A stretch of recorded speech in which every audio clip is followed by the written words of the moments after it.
Saudara, dalam Lukas pasal 7, mulai ayat 1 sampai ayat 10, Alkitab menjelaskan tentang kisah seorang perwira, di mana perwira ini mempunyai bawahan atau anak buah, dan anak buahnya atau bawahannya itu mengalami sakit parah. Seorang perwira, dia tidak tahu bagaimana solusi untuk kesembuhan daripada bawahannya. Dan yang dia tahu, cara yang paling baik, karena dia sudah mendengar siapa Yesus, maka dia mengutus orang untuk bertemu dengan Yesus, dan supaya Yesus menolong hambanya itu. Perwira ini adalah orang yang baik. Perwira ini adalah orang yang sungguh-sungguh memperhatikan orang lain. Bahkan dikatakan dia adalah seorang yang sering membantu orang-orang Yahudi dalam hal peribadatannya. Sehingga ketika dia mengalami kesusahan, maka di situ orang-orang itu datang berkata, dia layak engkau bantu. Ya, saudara, sebab dia mengasihi kita. Dia membantu pembangunan kita. Saudara perhatikan ayat 5. Tetapi sikap daripada seorang perwira ini, dia sangat rendah hati. Dia mengenal siapa Yesus itu. Dia tahu siapa pribadi yang diagung-agungkan, yang didengung-dengungkan, yang diberitakan orang, yang diikuti orang, bahkan sekaligus yang dihujat oleh orang itu. Perwira itu tahu apa yang terjadi di daerah itu.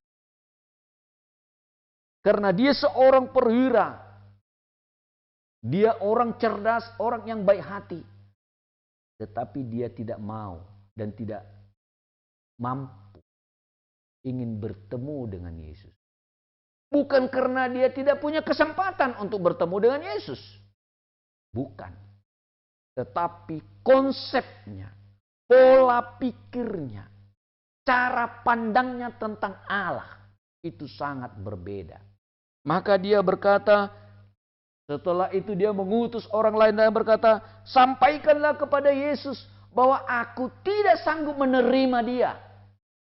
Saudara, itu sesuatu yang sangat luar biasa.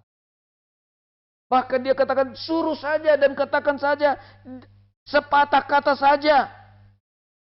Maka pembantuku itu atau bawahanku itu, atau anak buahku itu akan sembuh. Saudara, apa yang dikatakan oleh Yesus? Aku belum pernah menemukan iman sebesar ini, bahkan sekalipun kepada orang Israel. Saudara, sikap ini penting. Engkau punya persoalan, engkau punya pergumulan, engkau punya kekurangan, engkau punya kerusakan rumah tangga, engkau punya sakit penyakit, engkau punya sesuatu yang sepertinya tidak bisa dipecahkan. Yang Allah mau adalah rendah hati. Mau menerima dia. Beriman kepada dia. Maka dia sanggup melakukan yang tidak mungkin menjadi mungkin. Yesus sanggup mengubah keadaan. Tetapi lihat. Sebelum engkau punya masalah, atau setelah engkau punya masalah, biasakanlah hidup intensif dengan Allah. Usahakanlah engkau berbuat baik dengan kepada sesama manusia. Usahakanlah engkau membangun kerajaan Allah, mendukung pelayanan, supaya ketika engkau mengalami pergumulan,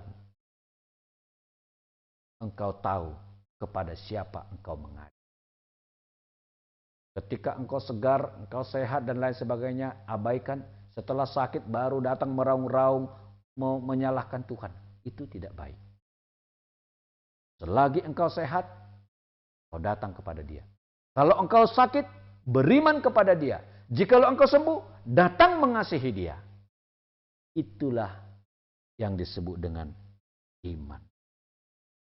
Ketika iman itu dilihat oleh Yesus, ketika iman itu diperhitungkan oleh Allah, maka itu sebagai kebenaran.